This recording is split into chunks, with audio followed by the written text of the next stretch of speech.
আসসালামু আলাইকুম স্যার, আমাকে আপনি চিনতে পারছেন? না বাবা, তোমাকে তো আমি চিনবার পারিনি। কে তুমি? স্যার, আমি আপনি ছাত্র আসনো। ও আচ্ছা, তাহলে তুমি এখন কি করিচ্ছ? স্যার, আমি একজন শিক্ষক, বর্তমানে শিক্ষকতা করিচ্ছি।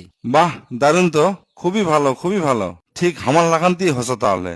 স্যার, আপনি লাগান্তি শিক্ষক হবার পারে আমি নিজেকে এখন ধন্য মনে করি। আপনি আমাক আপনি লাগান্তি শিক্ষক হওয়ার জন্য দারুণ অনুপ্রাণিত করছেন স্যার। মানে কি ঠিক মতো বোঝলো না, তোমাকে ক্যাঙ্কা করে আমি অনুপ্রাণিত করলাম? স্যার, আপনি কি মনে আছে আমরা যখন ক্লাস 5-এ পড়ি আপনি আমাকে ক্লাস লিখছিলেন, ওই ক্লাসে তো একটা ঘটনা ঘটছিল। না তো, এতদিনে কত যে ঘটনা ঘটছে এত মনে থাকে তাই? ক্লাসের মধ্যে আমার এক বন্ধু আসলো, নাম বদনা। আমরা না গরিব আসলো, ওরা না বড় লোক আসলো। ওই ক্লাসের মধ্যে সেদিন দেখি সেই একটা দামি ঘড়ি হাতত দিয়ে আসছে।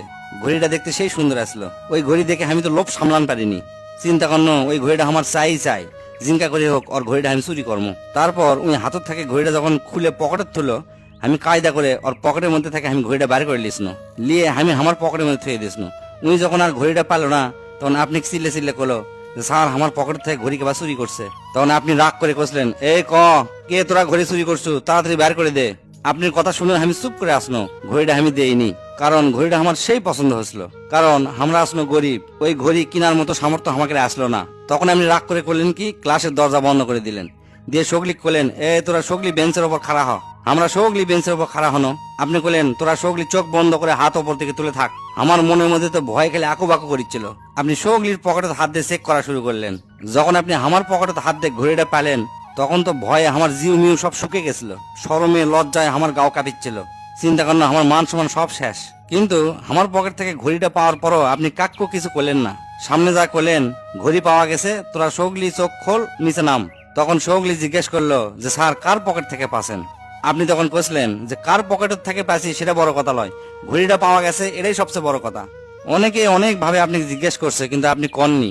আপনি আমার সামনে আসলে আমি মাথা নিচু করে যাই। আমাকে আপনি কোনোদিন অপমানও করেননি বা এই ঘড়ির ব্যাপারে কোনোদিন কিছু করেননি। এই কামের জন্য আপনি আমার অফিস রুমে ডাকেলে যা অপমানও করেননি, মারেননি। কিন্তু এই ঘটনাটা আসলে আমার জন্য খুবই লজ্জাজনক। অথচ আপনি বুদ্ধিমানের সাথে কৌশল অবলম্বন করে এই ঘড়িটা বাইর করে দিচ্ছেন। আমার মর্যাদাটা চিরতরে রক্ষা করছেন স্যার। তা না হলে সারাটা জীবন আমার ব্যাচমেট আমাকে চোর কয়ে ডাকলো নি। এই ঘটনার পর থেকে আমি অনেক অনুশোচনায় ভুগছি। এই ঘটনার রেশ কয়দিন পর চলে গেলেও এর প্রভাব আমার মনের মধ্যে অনেক দিন পর্যন্ত আসলো। বিবেকের যুদ্ধে আমি বারবার দংশিত হচ্ছি। তারপর থেকে আমি নিয়ত করছি জীবনে আনিল্লা খারাপ কাজ করবো না। আমি একজন ভালো মানুষ হয়ে বড় হমো, একজন শিক্ষক হমো, সত্যিকার অর্থে মানুষ গড়ার কারিগর হমো। আপনার ওই ঘটনার পর থেকে আমি বুঝতে পারছি যে একজন কিরকম শিক্ষক হওয়া উচিত। অপমান করা ছাড়াও একজন মানুষকে সংশোধন করা যায়, সেটা আপনার কাছ থেকে আমি শিখছি। সেদিনের আপনার এই উদারতার কারণে আজ আমি শিক্ষকের মর্যাদা পাচ্ছি। হ্যাঁ বাবা, মনে